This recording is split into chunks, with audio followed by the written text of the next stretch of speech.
better. And by doing that, maybe I won't cut this down the middle and the back anymore. So I'll leave that just like that. Yeah, that looks nice. And I like the way that you can preview what you're seeing with this as you're kind of going through this, which is very helpful. It's gonna put a relief cut on this, and also a relief cut on the inside of here.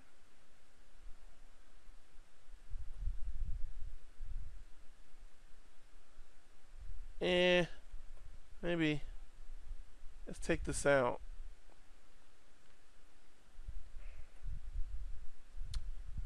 Let's see. How do I want to break this down? It looks like this is not that bad realistically. Probably need to make some kind of relief on the back of this though. Just so these. There we go. Yeah, that makes a little bit more sense. And if you want to, you can. So you're still having to unwrap this. It's not like it's gonna magically fix everything with your unwrapping. You still have to pay attention to how you unwrap.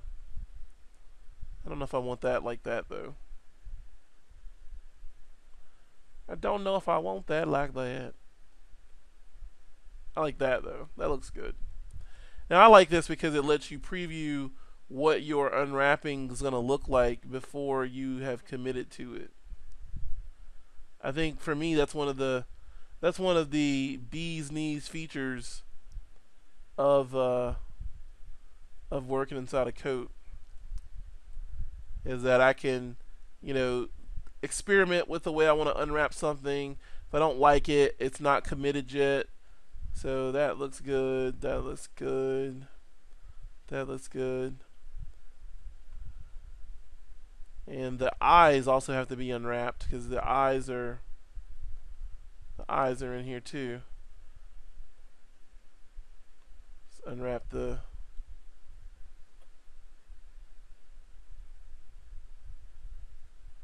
So it's just gonna lay those flat. That's nice. That's nice. Nice, nice, nice. So now I've got my seams marked. My seams are all marked on my model. I'm just going to come in here and say unwrap and let it run its magic. And you can see there is my model laid flat. And it tried to give more UV, more tensile space to things that needed it. So you can see in here, it's got that kind of broken out there. And I'll grab my UV window and let's just make it a little bit larger so we can see it. So you can see now everything's broken out. Now I can still manipulate things. If I go to vertex mode in here, I can still go in here and grab vertices. I can also go to brush mode, and I have this brush and I can move these vertices around with my brush. If I hold down the shift key, it'll also smooth them out. So you can still manipulate this, and I think this is one of the value adds to using coat, especially for an unwrapping tool, because I've got the ability to come in here and still clean this up a little bit more.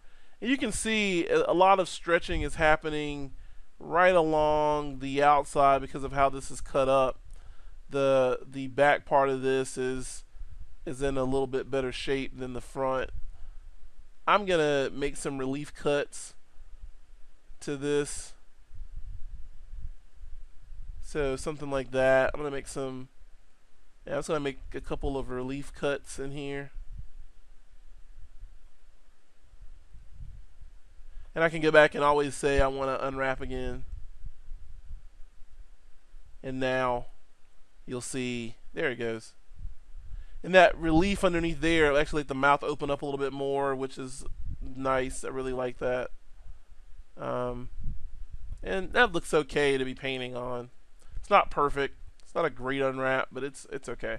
You can see that my UV is actually very uniform with this, which is something that you want to look for. I'm going to do another relief cut, and I'm just going to relief from here, from the center of the head. Just give it a little bit of relief right here. That way that'll cut that open. So let's just say we want to unwrap and let it pack that again. So yeah, that's a lot. I think that's a lot better. Now these are the eyeballs in here. This looks like it's part of the nose in here. That's the nose in there, I'm sure. Everything looks like it's okay. Not too much stress on pieces. This is that inner ear. I'm going to hold down shift and just smooth some of this stuff in here for the inner ear. Just smooth it flat. It's inside the ear, so a lot of dangerous stuff inside of that ear. A lot of vertices is flying around in there.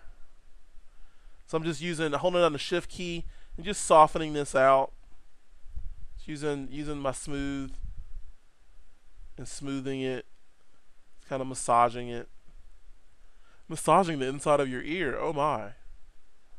So you can also go into vertex mode and grab vertices and just move those little vertices around, which I'm doing right now because I want to get these from being overlapping. You want to not have overlapping UVs as much as, you know, some people are like, yeah, overlapping UVs don't matter. Yeah, they kind of do matter. So you want to not have overlapping UVs, especially if you're trying to paint. If you want to try to paint the inside of the ear, with these overlapping, whatever you've painted the outside of the ear, it would be the same thing for the inside of the ear. It would not realistically change because you're basically just painting over those UVs, and they're like, oh, okay, well, yeah, you want to do that, right? So go ahead, do that. You can do that if you choose to, but just know you're not going to be happy with the results. So I'm just kind of grabbing some of this stuff, making sure everything is, kind of out there and nothing is overlapped on top of something else, as much as I can make it not be. Which is why I gave some of those relief cuts to the face, because the mouth was kind of closed on itself, which was weird. And let's look in here at the mouth. This is the actual lips. So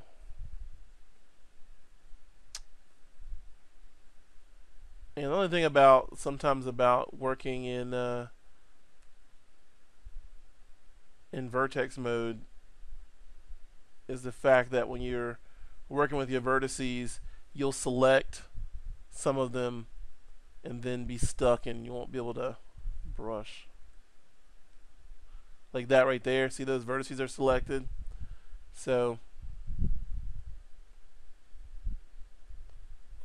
with those verts selected, it doesn't want to let me select anything else. Oh, vertices. Yeah, select.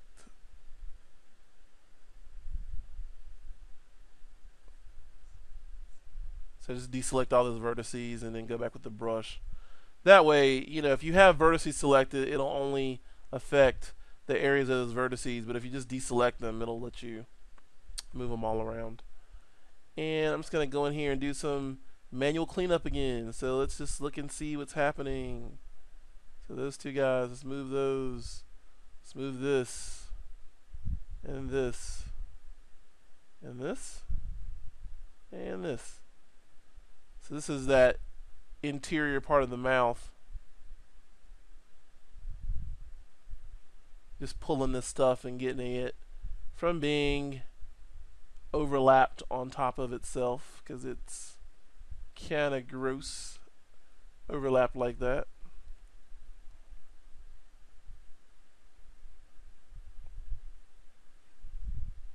And this will be a little bit more problematic because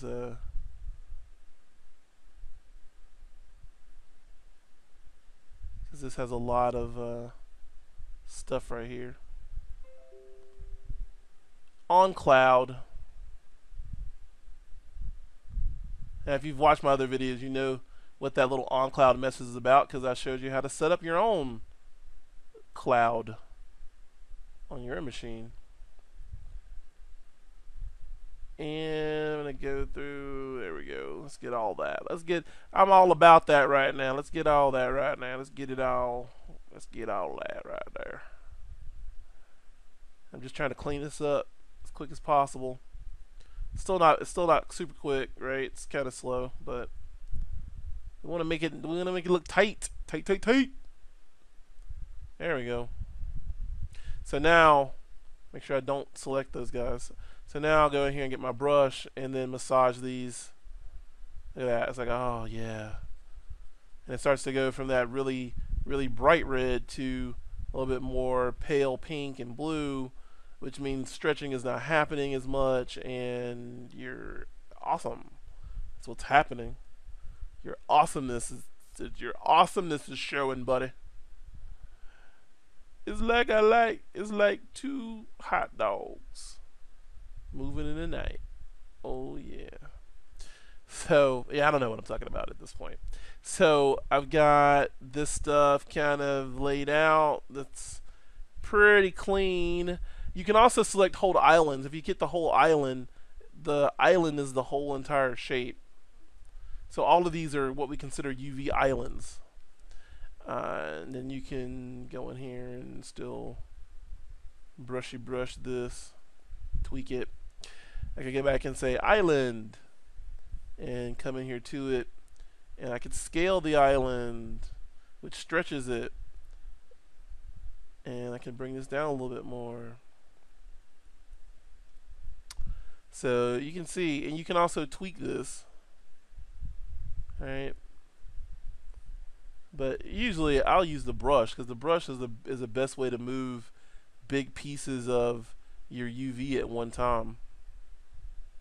So you can see, like right here, I'm able to move UVs all at once, and then go back in here and use my smooth and smooth this out, which is pretty cool. So now my model is unwrapped. Now the thing you have to remember to do is, once you've unwrapped it, you've got to make sure that you say apply UV set, and I'm going to say OK.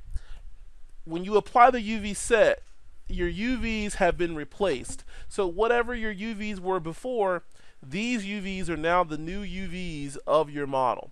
So your model now, this is what it's going to look like when you open it up in Maya or Max or Modo or whatever. Whenever you open it up inside of whatever other 3D program, this is now how your UVs will look. Well, now that my UVs are done, I can then jump over into my paint room. Now we're going to jump into the paint room in the next video.